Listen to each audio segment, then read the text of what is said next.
everyone, welcome back to the Pickles and Bacon Show Rewind. We just uploaded our video, our first episode ever of our new podcast, the Pickles and Bacon Show Rewind. Um, Basically, I am your host, Les Pickles, and to my left or right is my brother B Quan. B Quan, say hello. Hey, dude, that's me. I'm bacon. I'm bacon. Or for those of you who are vegetarian, I'm I'm low fat bacon. Ever since he had the weight loss surgery, we can't call him Lunchbox no more. We got to call him Snack Pack. Thank you, Jane, Silent Bob, right? All right. So, today's episode is going to be we are going to be reviewing Episode the 1, part 2, or episode 2, part episode 1. 2. It's episode 2, standalone. We are reviewing the Let It Be music album. We just uploaded the video of us actually reviewing the documentary that is on the Disney Channel. I gotta say that I liked a few of these songs. But Deke is more knowledgeable about this, so he'll probably be talking a lot more, and I'll just chime in here and there. So, Okay, well, Bequan. we got to start out with song 1. Two of us. What were your overall thoughts on that one? Because for me, this was a great Beatles track. It's not a standout track like directly where it just hits you like the first moment, but it is a pretty good track. What are your thoughts? Yeah, I have to agree. I don't think it's a standout as much as it could be like one of the better albums on the song. Like I don't think it's like that showstopper. But it is a good song. The vocals on it are good. The guitar I wrote, you can it's the version that I was listening to on the 1970s version of the album because there's several versions on Spotify. um, you can hear the guitar really clearly and the drums, that really, really clearly. You can hear the guitar. The vocals are smooth. And then I like the little talking bits in the end that I noticed. And then I like the little intro. Something about the deathies. I couldn't remember what he said, but Oh, I, oh, uh, I Dig a Pygmy by Charles Hawtrey and the Diffees, phase 1, in which Doris gets her oats. yeah. Um, Again, I don't think it's one of the best songs on the album, but I think it was great for starting the album. Now, really quick before we finish, um, do you have your phone? Because mine's on the charger. I need you to read me track 2 so we can go from there. Because I remember the album. I just can't remember the tracks offhand because I I might go all over got the you. place. Okay. I think track 2 was Dig a Pony, but let me bring it up. Okay, so first one was Two of Us. Second one is I Dig a Pony. Yeah. Now, my overall thoughts on that one, it's not again, not one of my favorite Beatles I'm hot, songs. you guys. Like it's okay. It's just not one of my favorites. What are your thoughts? Um, I this one again was like the fillers. Because the next song I think is one of the good songs on this album. It's really a hit or miss. I know that this song, I'm trying to see the time stamp on it. It doesn't say. Um, it's one of those songs where it's like, could I think they have done better? Maybe. Possibly. I don't know what mindset they were in when they sang the song. I would have really liked to get more intel on that. Um, as far as listening to the album fully, it's not a hard listen. At all, at all. Like it's one of their. I think it's one of their more easy listening albums. And track 3 is what song? Track 3 is Across the Universe. That's the standalone track. That one is one of my all-time favorite Beatles songs. Like that one, I feel like should be on the greatest hits album, and I believe it is. I think, if I'm not mistaken, I think it is. And that to me is, I think that one is totally a staple on the Let It Be album. Like that one, it's beyond anything they've ever done. Like that one is one of my favorites. I love John's vocals on that one. That's such a smooth, clean song. My thoughts and my takeaways from that one are just like it's one of my favorites. I can't speak on behalf of Pickles, but for me, like that's one of my favorites. Pickles. Yeah. Yeah, it's Across the Universe is like one of those trippy songs where like I could listen to the song with my eyes closed and like I sang every single word of it when it was playing when I listened to the album. And I was like I knew every single word even if it's not completely ingrained in my head, but like I know that song the minute that do do do. The minute that part started, I was like, I know exactly what this song is, and I love it. Um, I think for this particular album, it is one of the standouts. For me, there's about three standout songs on this album. Again, this is just me and Deke's opinions. Don't be offended. Don't add us. But yeah, there's that. And I also feel like if you are a diehard Beatles fan, this should at least be in your top 10 of Beatles songs because like that's an amazing song. Okay, go ahead. for sure. The next one is I, Me, Mine. Okay, my overall thoughts on this one is love that one. It's a George Harrison song. Not one of my favorites, mind you. Like it's not my all-time favorite because everybody knows my all-time favorite George Harrison song is "While My Guitar Gently Weeps," but that's neither by nor by. This one Yeah, though, I mean, mine. It's a really good song. Like it's easy to listen to. He almost makes it like a bluesy type jazz song, so it really is an easy listen. yeah, I agree. Would I, if I'm playing the Beatles, would I seek it out? Probably not, but if it came out in the playlist while you just like were playing and just vegging, I wouldn't change it. The next one is Dig It. I would totally miss. Like, I literally cannot remember a single thing about the song. I think it was like a 50-second song and then what went straight into Maggie May. I don't remember. Yeah. Okay. Well, let's just touch on 5 and 6, which are "Dig It" and "Maggie May." Right. So, I think again those are just filler songs because I think that this album was gonna fall short if they didn't have something. So those are like goof around songs that they just put on this album, like both of those. I also know that Maggie May was a tribute to John's mom, as I'd said in the last video, and so um, kudos to him for doing that on this one. So, but when I listen to them, not really. They're not my really not really my favorites on this album. Yeah, I have to agree. Like I said, it's hit or miss, and especially since it's like coming right into the next song, which is Number 7. um number 7. I've got a feeling.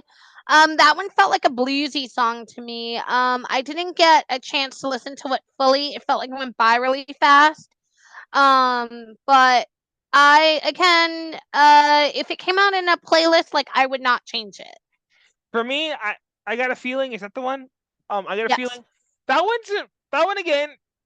It's a pretty decent song for the album. Like it's one of those great songs. Not one of my favorites. Like it's not like a diehard song for me. Like everything on the White Album. Like everything on the White Album is like amazing and like you're ready for it. There are like three, maybe four standout songs on this Let It Be album, which of course one of which is coming up here shortly. You'll know when we get to it. And Across the Universe, which was one of them. Like I love that one. But this one I got a feeling like I mean again, y'all, it's your own preference. This is just me. It's not my favorite. I have to say it's not really one of my favorite. Which I kind of think maybe it's not Paul's favorite either because he never plays it live. Yeah. I don't think I've ever heard him sing it live or really mention it in any interviews. Um, it was nice seeing it in Let It Be and Get Back. Um, and seeing how it came together. But yeah, it's like a throwaway again. And then that takes us into One After 909.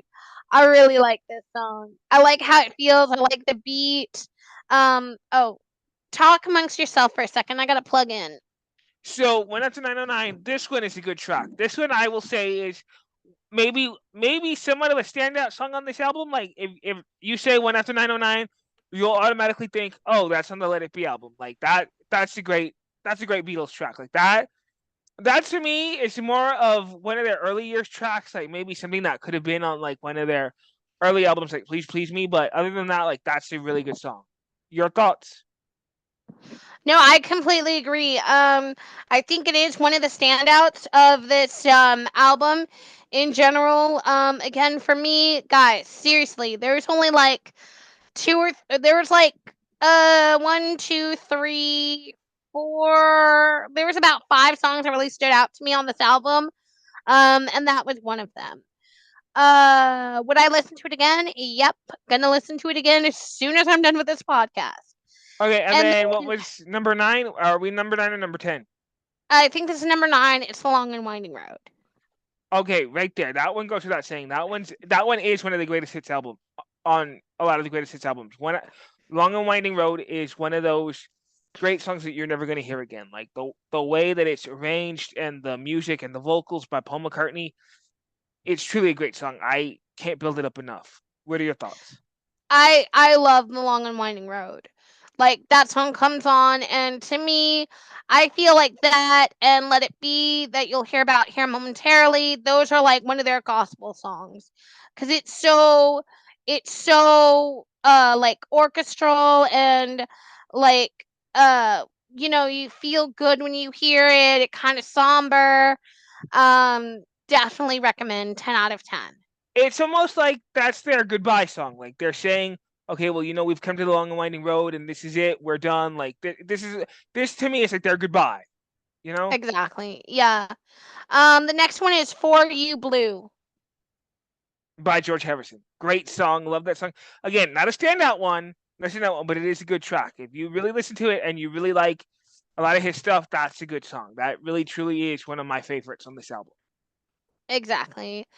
And the very last one is, of course, Get Back, which I don't care what anyone says, that's the best Beatles song ever. Get Back is literally in my top 20 Beatles songs, and I can listen to it over and over and over and over and over and over and over and over again because it's amazing. I categorize the song as a LGBTQ friendly song because he does say Sweet Loretta Martin thought she was a woman, but she was another man, and just like literally the Beatles were so ahead of their time when they were singing the song. Like they freaking knew. They knew. Oh, They were in. for me, I love Get Back. Like I truly love Get Back. That's one of my favorite songs. But we can't leave out the title track on the album. Like we can't do it. Like we haven't mentioned it. Like it's everyone's like, hey, why did you leave out the title track? And we didn't. We're about to talk about it right now. Let It Be. Your thoughts? Let it be. Let it be is a gospel song. Period. End of story. Like Paul was testifying. It's just him singing the lead vocals, and then the drums, and then everybody else comes in, and the opening. Like I cannot. Like I am literally at a loss for words. When I find myself in times of trouble, Mother Mary comes to me, speaking words of wisdom. Let it be. I'm sorry. Who?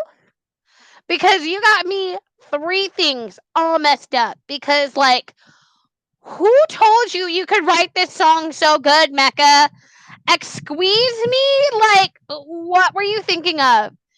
Because, I mean, to me, I think that he was actually singing about his mother with all the changes that were happening in his life at the time. Like I mentioned in the last video, where he was marrying Linda and now he was going to become a stepdad to Heather, and I know that his mother's name was Mary, but my God, that song was amazing, so amazing. I like this version on the 1970 version of Let It Be. I like the version on Let It Be Naked where it's just all acoustic. There's no orchestrations or anything in the background. I like the one on the deluxe version that's on Spotify. 10 out of 10. Highly recommend. The best song on this album. And then I'm gonna just give my overall thoughts and my overall opinions on this album. This is one of the last ever Beatles albums, as a lot of people may know. Like this was their last album they ever worked on together as the Beatles. That is not to say that there wasn't other stuff that came out down the line, like the Beatles anthology and the new one that just recently came out of Now and Then. But overall, my takeaways from this one is this is a pretty decent Beatles album. Like if you're a Beatles fan, you know what, and you want to hear their entire catalog, check out this album. Like, really, I'm not saying that you shouldn't check it out or saying that maybe you should just skip this one. Check it out. It really is a good listen. It's easy listening. Like, it's one of those albums that you're never really gonna hear again. Yes, I agree. So now it's time for some blind items. I found one particular that happens to coincide with what we were talking about, the Beatles and certain members.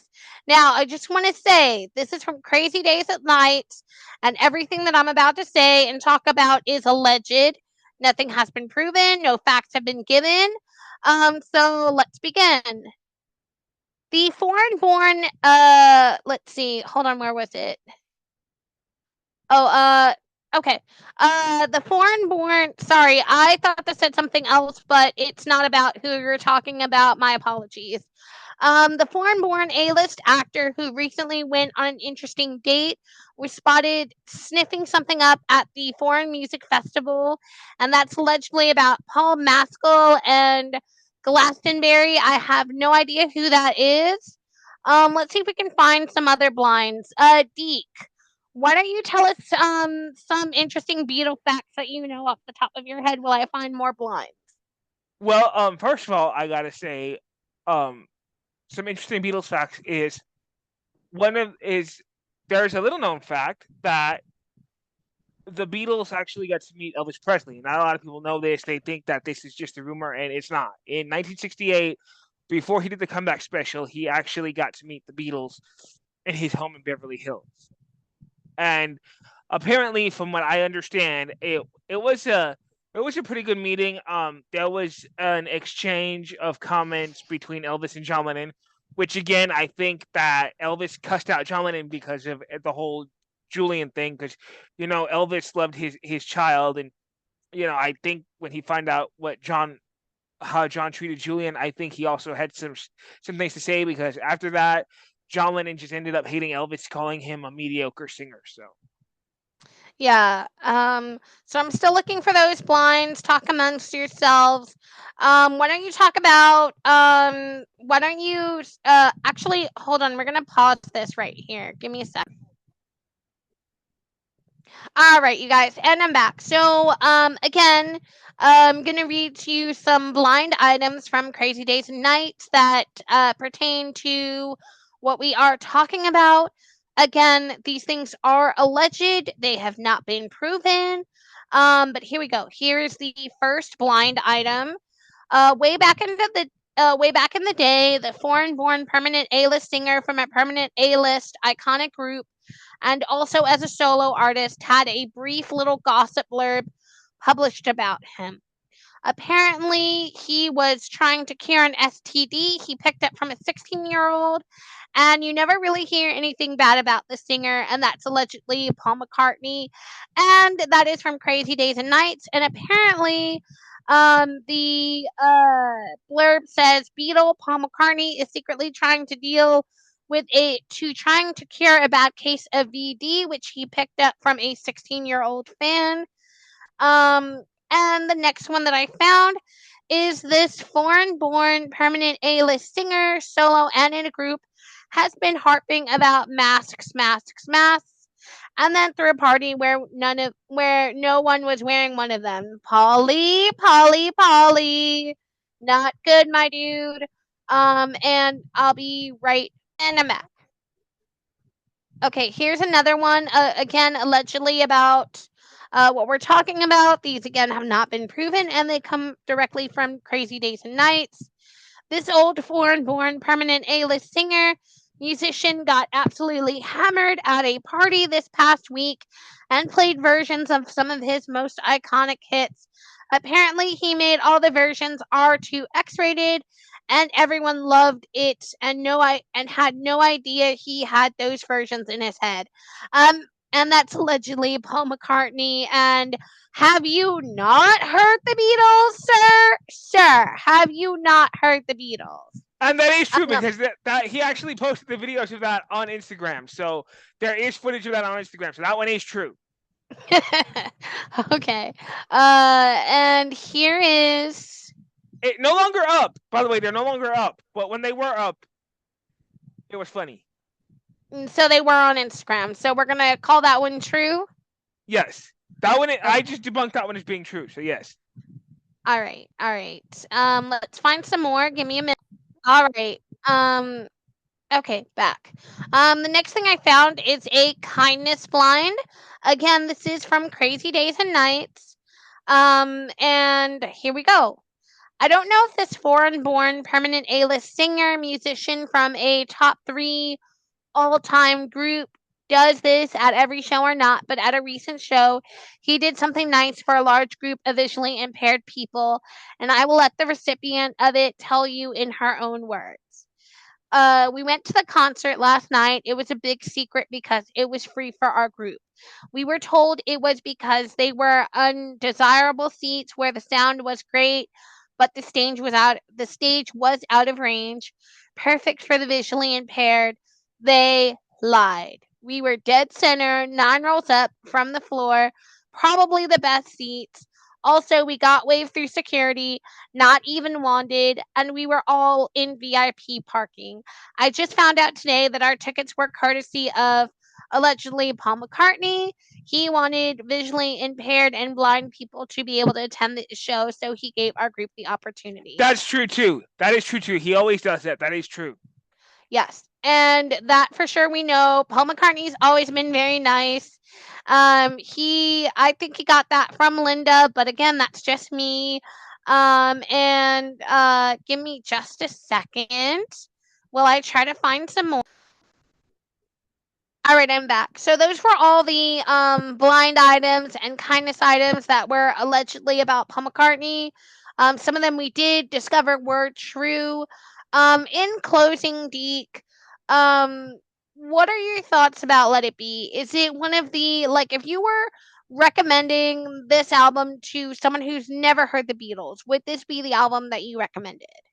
Actually, believe it or not, no. I always tell people if they've never heard the Beatles and they want to start, like pre psychedelia, pre this, start with Rubber Soul and work your way through. Okay, fair, fair. I have to agree. I would not. I would put this album maybe in like the top five for someone who's never heard the Beatles before. But I would have them start with the White Album and then Sergeant Pepper, and then I would throw in uh oh my god, what is the name of that album? I would do in the movie soundtrack of The Hard Day's Night, and then I would tell them to listen to the Sergeant. Wait, did I say Sergeant Pepper? Did I already say Sergeant Pepper? I'm not sure. I wasn't paying attention. Okay, so I would say to listen to Sergeant Pepper, and then this would be in the top five. But my number one Beatles album is the White Album, and that is what I would recommend because it has the best Beatles song ever next to Get Back, and that's my Helter Skelter.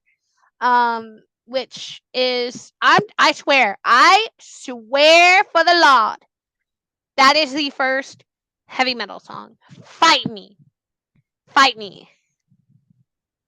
I mean, that's just my opinion. Followed closely by Revolution. Yeah, Revolution, I can agree with that. So anyways, following our categories in that we always do at the end of every episode. Um again, the best guest star this season for this album is obviously the fifth Beatle, Billy Preston. Um and if you could be a character or somebody in this music or on this album, who would you be and why? George And what song Harrison. would you sing? George Harrison for You Blue, and because I just like George Harrison, he's still my favorite Beatle. That's never gonna change. Yeah. I think this one I would be in the band. I would be my own person. Um, and I would have to sing Get Back.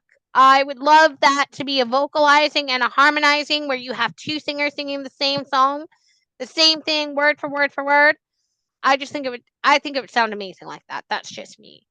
But anyways, that is the end of the Pickles and Bacon Show Rewind.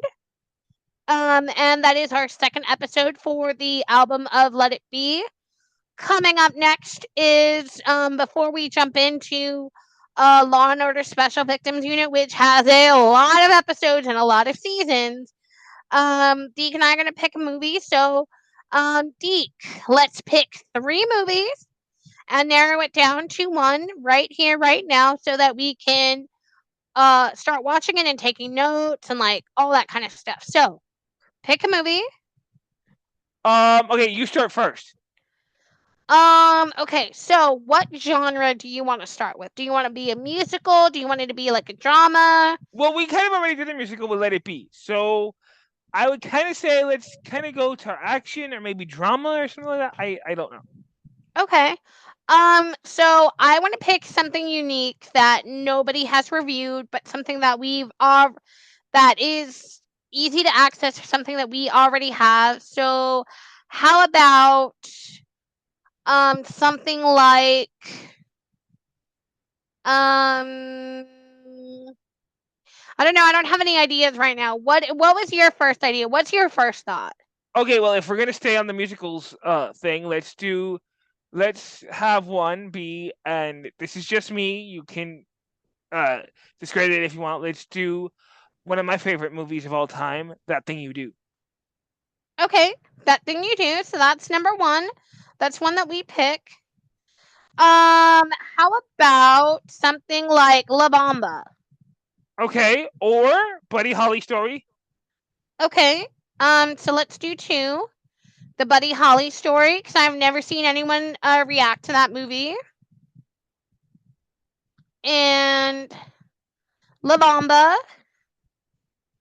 All right. And do you want to pick one more, or do you think that's good? Okay, I'll do one more. So if we're staying in the musical thing, and I think we have this one if I'm not mistaken. Walk the Line. We got to do Walk the Line. Oh yeah, for sure. Walk the Line is definitely on the list. Because yes, we're gonna Um, do that. Because like yes, y'all, we're gonna do the Elvis movie, but I want it to be exactly August 16th when we do that one. yeah, we are definitely so. Walk the Line is definitely on the list to do, for sure. So I'm gonna put a star by that one because that's gonna happen no matter what. So out of that thing you do, the Buddy Holly story, La Bamba, which one are you feeling the most? Because I have I some would ideas. say I would say Buddy Holly story because La Bamba, everybody and their mamas reacted to that one, and that thing you do, like I would follow that one close second.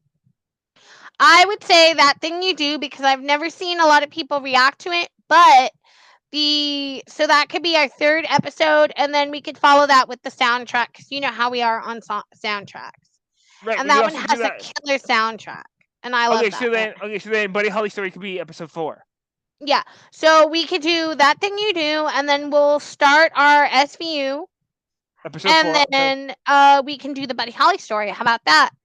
that works. And then again, we'll do the album for that one too. And anyway, guys, like I said, this isn't just gonna just be strictly just movies. It's gonna be albums, everything. Yes. And if you have a movie or TV show that you want us to review and then give our thoughts on, you could always leave us a comment. You can like, comment, and share and subscribe to the information down below. Again, this was the Pickles and Bacon Show Rewind. I have been Pequels, and that has been. Bacon. And also, again, you guys, I'm gonna say this. Please, please, please remember that yes, we are gonna do the Elvis movie reaction, but that one's gonna be on August 16th. It has to be. I agree. All right, it was fun. Toodles poodles. Bye.